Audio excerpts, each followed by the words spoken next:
Day, kindergarten, first grade, what your criteria for friendship was? It was geography.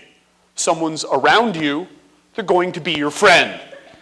Mentioned in the intro, I have two daughters, Gabby and Sam. They're 12 and 13 years old.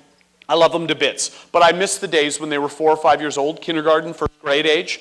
Take them to the park to play on the swings.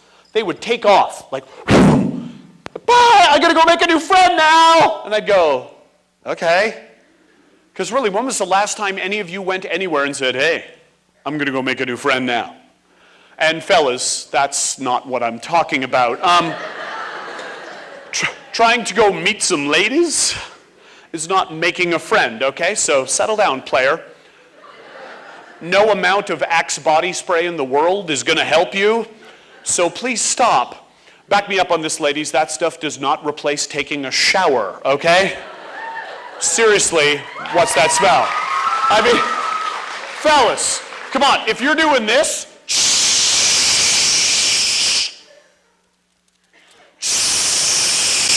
not cool. Somebody comes near you with an open flame, boof. You're going up, you gotta be careful. But I would watch Sam. Sam's my youngest. Again, she would go over to the swings, literally the first other human child that she would run into. She'd go, hi, my name's Sam, what's yours? Susan? You want to be friends? It's like asking for gum. And she'd go, okay, cool, Susan, do you like the color red? You do? We could be best friends. Do you like ice cream? Oh my gosh, it's like we're sisters. Because girls, I'm sorry, you touch your nose when you're happy. I don't know why you do this, but oh my gosh. Oh my gosh. Like 10 of you just went, I don't know what he's, whoa! You can't even stop it, don't try. But no, Sam would play with Susan for like an hour. She will never see her again.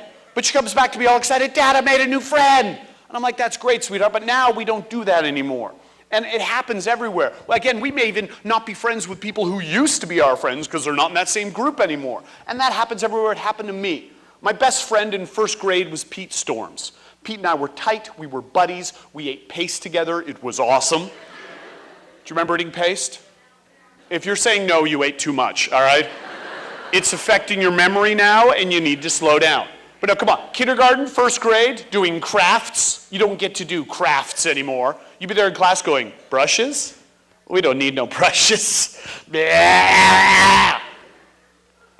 Oh dear. Excuse me. I got this stuff on my hands. It's gross. I just want to get it off, but I don't know where. Well, nobody's looking. That's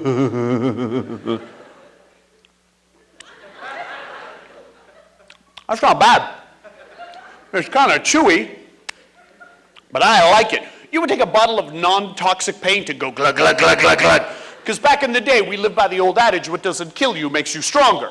So if it wasn't poisonous, you'd eat it.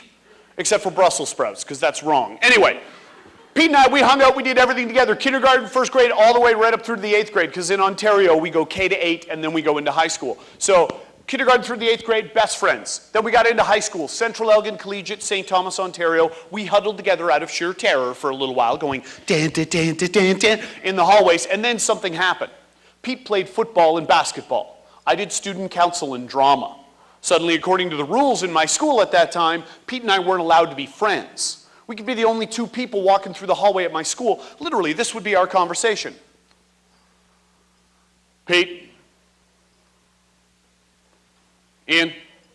That was it for years. This guy was my best friend. Now we've been reduced to doing the guy chin wave, because that's what guys do. Hey, sup? I don't need my hands. Shut up. How you doing? That's what guys do. But that's all we did for years. Then I remember my very last day of high school. I was lucky enough of my school guys to be student council president. On the last day, I got to give a goodbye speech. Standing up on the stage just like this, giving this goodbye speech, started thinking about all these people I'd grown up with. I started rhyming off names. Pete Storms, Heather Stafford, Darren Reith, Steve McLean, Steve Rietzma, on and on and on and on. I said, you know, we grew up together and now we're done. I just wanted to say, I'm going to miss you. From up in the darkness in the balcony at the back of our gym, I heard, "I'll come and see you, Ian!" And I went, "Thanks, Pete!" And he said, "I'm going to miss you, buddy." I said, "I'm going to miss you too, man." And we had this little moment. Pete may have been drunk. I don't know.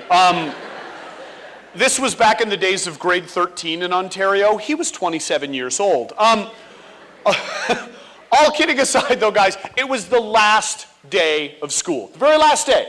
And I know people who will wait till they have their cap and gown on with their diploma in their hand before they walk up to that person they haven't talked to in a few years and go, "Hey, man, have a nice life." Because that's what it can be.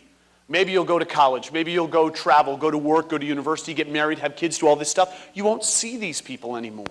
I went to my 15-year high school reunion a few years back. I saw people I hadn't seen since the day we walked out the door. It happens. I'm at the point in my life right now where I'm saying, hey, thank God for Facebook. Seriously. I love it. I've been able to reconnect with so many people. It's awesome. I mean, I've reconnected with people I haven't seen in 20 years. And it's great, but why do we wait? It's frustrating to think about these things that could pull us apart, especially when you think about the kind of things that could bring us back together again.